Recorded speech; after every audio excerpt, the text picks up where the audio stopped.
사람은 욕구가 없을 수가 없고 식욕과 수면욕과 마찬가지로 성욕이 있을 수밖에 없는데 교회에서는 음란물을 보는 것이 음행의 죄라고 합니다. 그래서 전 성욕이 들 때마다 죄책감이 듭니다. 배가 고프면 배고프다라는 생각이 자동으로 드는 것처럼 내가 방비할 틈도 없이 그런 생각이 나는데 어떻게 해야 하나요? 그런 생각이 날 때마다 다른 일에 집중해라. 운동을 해봐라고 하기도 하는데 그게 말 그대로 쉽지가 않네요.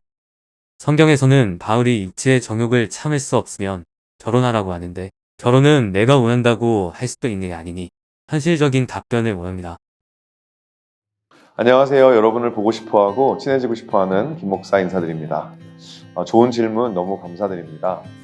질문하신 분께서 말씀해 주신 대로 사람에게는 기본적으로 세 가지 육체적인 욕구가 있습니다. 식욕, 수면욕, 성욕. 이런 욕구들 자체로는 하나님 앞에 죄가 되지 않습니다. 오히려 우리가 가진 욕구는 하나님께서 우리를 만족시키시는 통로가 됩니다. 많은 경우 우리를 축복하시는 하나님을 일컬어 나를 먹이시는 하나님이라고 하죠. 나의 식욕을 충족해 주심으로 하나님께서는 우리를 향한 자신의 사랑을 나타내 보이시는 것입니다. 이런 말씀도 있습니다. 시편 127편 2절 말씀에 그러므로 여호와께서 그의 사랑하시는 자에게 잠을 주시는도다. 잠을 자는 것은 내가 나를 지키지 않아도 하나님이 나를 지키신다라는 믿음의 고백인 것이죠. 이렇게 하나님은 우리의 신체적인 욕구를 충족시켜 주심을 통해 우리를 보살피시고 만족감을 주신다라는 것입니다. 더 나아가서 하나님은 우리의 욕구를 충족시켜 주심을 통해서 당신의 뜻을 이루시기도 합니다. 고린도전서 10장 31절 말씀 그러즉 너희가 먹든지 마시든지 무엇을 하든지 다 하나님의 영광을 위하여 하라.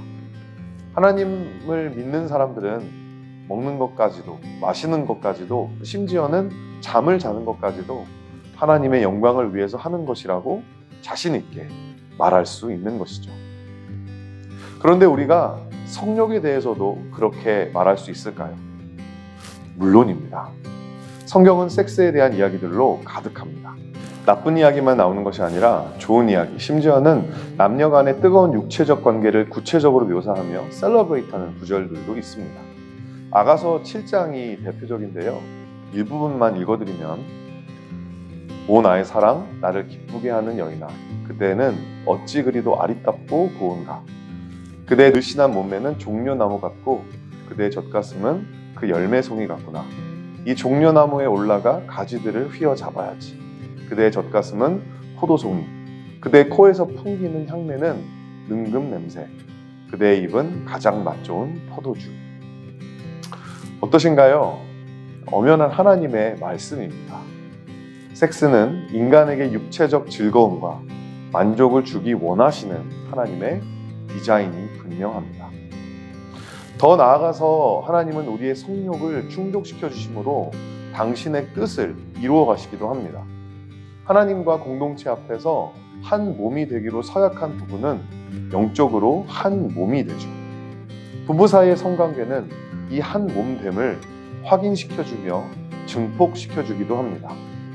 섹스를 통해 하나님께서 의도하신 남자와 여자 사이의 친밀감, 하나됨이 완전함을 이루게 되는 것입니다. 그러므로 성욕은 하나님의 영광을 위해 의도된 욕구라고 하는 것이죠. 하지만 현재 우리의 욕구는 죄로 왜곡되어 있습니다. 성욕뿐만이 아닙니다.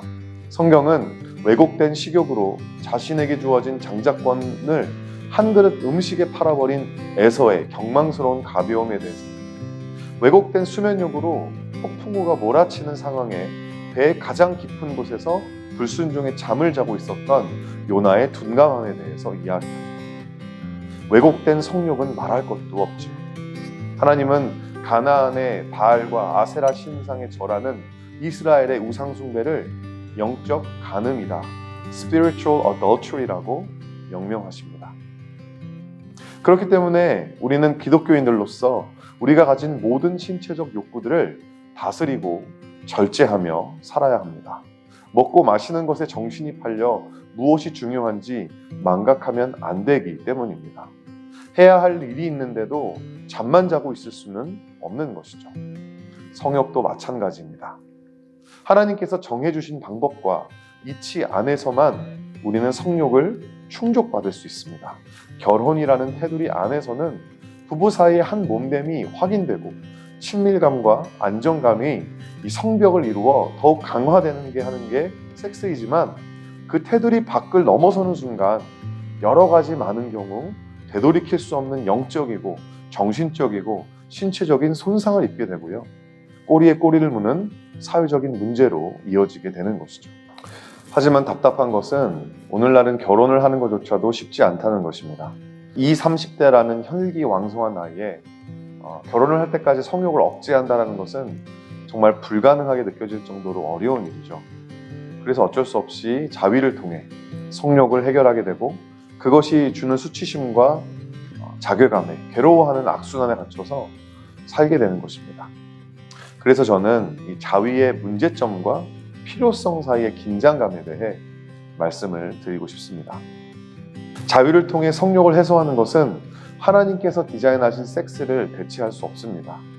자위를 통해 내 몸속의 성욕은 해소될 수 있겠지만 하나님께서 우리에게 주고 싶으신 그 완벽한 한 몸됨의 짜릿함과 만족감과 안정감은 자유행위를 통해 얻을 수 없다라는 것입니다.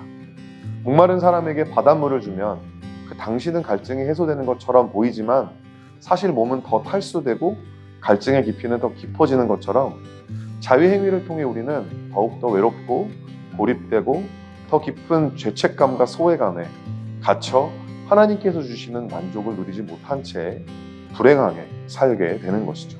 또한 자유행위를 하면서 음란물을 함께 시청하는 것 또한 이 자위의 문제점 중 하나입니다. 음란물은 그것에 심취되는 사람으로 하여금 성관계에 대한 잘못된 기대를 가지게 합니다. 실제로 결혼을 하게 되면 현실의 부부관계의 모습은 포르노에서 보았던 것과 전혀 딴판이라는 것을 알게 됩니다. 음란물은 부부 사이의 신뢰를 깨고 부부관계를 이혼까지도 가게 할 수 있는 아주 강력한 마귀의 공격 수단입니다. 그럼에도 불구하고 많은 분들에게 자위는 주체할 수 없는 성욕을 다스리기 위해 어쩔 수 없는 선택입니다. 물론 운동을 하거나 다른 일과 사역 등의 다른 것의 에너지를 최대한 많이 사용해서 성욕을 억제하고 제어할 수 있겠지만 현실적으로 제가 보기엔 분명 한계가 있습니다. 사랑하는 친구 여러분, 자위의 문제와 필요성 사이의 이 긴장감 속에서 그냥 사는 것밖에는 다른 방도가 없습니다. 그것이 이미 임했지만 아직 나타나지 않은 하나님의 나라, 그 이미 already와 아직 not yet 사이의 긴장감 속에 사는 우리 그리스도인들의 현실이기 때문입니다. 자위를 했다고 해서 너무 크게 좌절하지 않으셔도 됩니다. 단 그것이 여러분의 삶을 집어삼키지 않도록, 중독되지 않도록 횟수를 정해놓는 것도 좋은 방법이 될 수 있겠고요. 가장 좋은 것은 이 싸움을 함께 싸워줄 어카운터빌리티 그룹을 만들어서 서로 체크해주고 보호해주는 것, 좋은 방법이겠죠. 아직 결혼하지 않으신 분들은 이 문제로 결혼을 빨리 해야겠다 조급해하지 않으셔도 됩니다. 왜냐하면 성욕을 다스려야 하는 것은 비단 비혼자들만의 짐이 아니기 때문입니다. 부부가 처한 상황에 따라 오랜 시간 동안 관계를 가질 수 없는 경우도 있기 때문이라고 하는 것이죠.